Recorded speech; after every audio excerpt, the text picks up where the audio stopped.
Part 1 Academic Life and Career. Examiner, good morning. Can you tell me your full name, please? Good morning. My full name is Monica Balkisari Banon. You can just call me Onik for short. Examiner, can I see your identification, please? Yes, of course. My number student is 2112303 and 2, International Relations Department, Class 2. Examiner, thank you. Now, in this first part, I'd like to ask you some questions about yourself. Let's talk about your studies. What are you studying at the moment? At the moment, I am studying as a student majoring in International Relations. This program falls under the Faculty on Social and Political Science, and it is a very broad field, which is exactly what drew me to it. I am currently focusing on the more theoretical aspect of a global governance and security. Examiner, why did you choose that subject? I chose international relations primarily because I want to learn more about what is happening in the world through the lens of international relations. I've always been fascinated by how countries interact, the reason behind global conflicts, and the structure of international cooperation. I believe this subject gives me the essential tools to critically analyze geopolitical events, not just from a local perspective, but from a truly global one. It satisfies my curiosity about diplomacy, politics, and historical precedents that shape our modern world. Examiner, what do you like most about your course? There are several aspects I truly enjoy. Firstly, I love studying diplomacy and deeply examining the origins of major historical events like World War I and II. Understanding these historical moments provides crucial context for current events. Secondly, the major is excellent for developing critical analysis skills. It constantly challenges me. It teaches me not to simply accept information, but to analyze situations from various theoretical and historical perspectives. This is a very important skill for understanding the complexity of the world. I also enjoy learning foreign languages and the opportunities to get to know key figures in international relations and visiting museums and historical sites related to the field. Examiner, what kind of job would you like to do after graduation? After graduation, my immediate goal is to become a tour guide. While international relations might seem distant from tourism, I believe the knowledge I've gained, especially in history, culture, and foreign languages, will be incredibly valuable. I see being a guide not just as a job, but as an opportunity to practice cross-cultural communication and share the rich history of my country with people from all over the world. Part 2 Job in the Future. Tour Guide. Examiner, now I'm going to give you a topic. You'll have 1 minute to think about what you're going to say. You can make some notes if you wish. Then you'll have to speak for 1 to 2 minutes. Here is your topic. Describe a job you would like to do in the future. Okay, the job I would absolutely like to do in the future is that of a tour guide. This role requires a unique blend of skills. The most crucial ones are communication and narration skills, being able to speak clearly and tell compelling stories. Obviously, foreign languages are essential as is extensive and accurate knowledge of the location, history, culture, and local geography. Beyond knowledge, One needs strong group management skills, which means being able to lead, organize schedules, and maintain the safety and discipline of large groups. People who typically excel in this field have certain key traits. They are often extrovert and friendly, as they enjoy interacting with the new people and have high energy. They must be patient and flexible, able to deal with a wide variety of tourist personalities, and be ready to adjust travel plans at a moment's notice.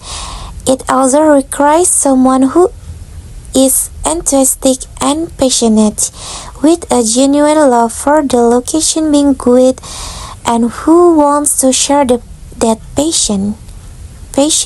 Finally, they must be responsible, trust to take care of logistics, money, and the safety of a group of people. I want to be a tour guide for three main reasons. First, I have a passion for sharing stories.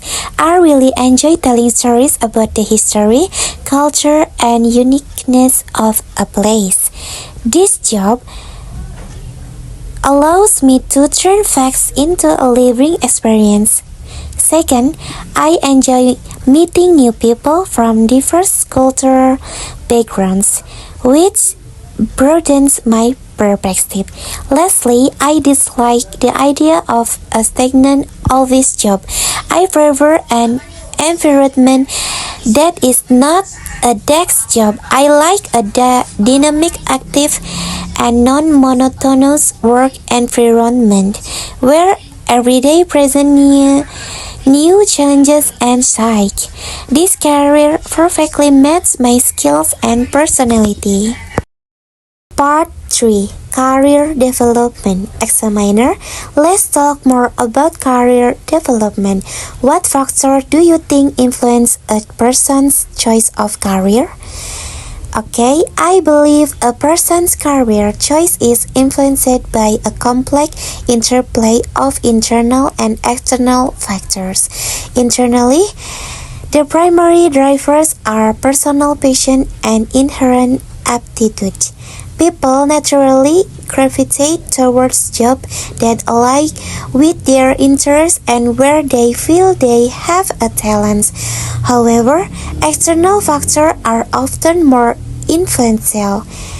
These include financial necessity, a salary, and job security can be the deciding factors, particularly into economic times. Family expectations also play a massive role. Some feel obligated to follow a family business or a profession deemed respectable by their parents. Finally, societal demand and trends matter. People often choose fields that are currently booming or that technology has made highly relevant. It's rarely a simple choice based on one factor alone. Examiner, do you think people should change their careers during their lifetime? Okay, absolutely. I think changing careers, sometimes multiple times, is becoming the norm rather than the exception. In the past, people often choose one profession for life, but the modern labor market is far too dynamic for that. There are three key reasons for this change. Firstly, technological disruption constantly makes some jobs obsolete while creating entirely new fields. Secondly, people's personal values and life priorities evolve. A high-paying job in their 20s might not satisfy their desire for meaning or work-life balance in their 40s. Thirdly, the concept of lifelong learning encourages people to continually acquire new skills.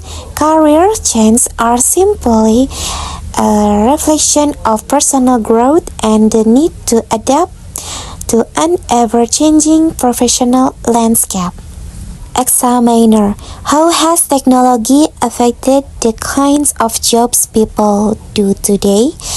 Technology has fundamentally reshaped the world of work in three major ways. Firstly, it has led to automation of repetitive and manual tasks, meaning that jobs requiring predictable physical or cognitive effort like factory work or basic data entry are shrinking.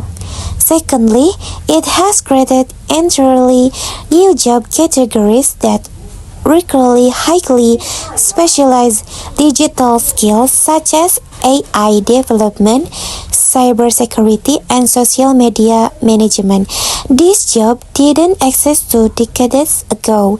Thirdly, technology has made remote work and global collaboration commonplace, breaking down geographical barriers and changing how terms are structured.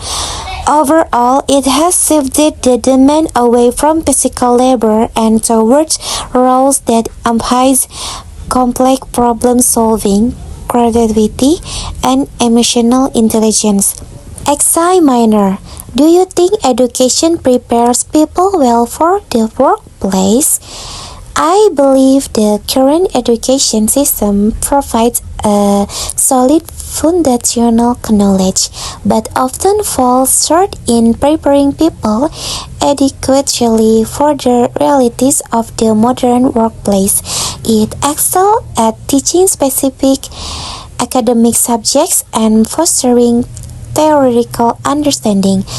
However, the contemporary job market increasingly values soft skills that traditional education often neglects, such as complex teamwork, emotional intelligence, resiliency, and adaptability. Furthermore, the pace of technological change often means that specialized technical skills learned in a university quickly become outdated. Therefore, I think education needs to be more flexible, incorporating more project-based learning, internship, and a greater focus on cultivating skills that facilitate continuous learning through one's professional life. Examiner, thank you very much. That is the end of the speaking test.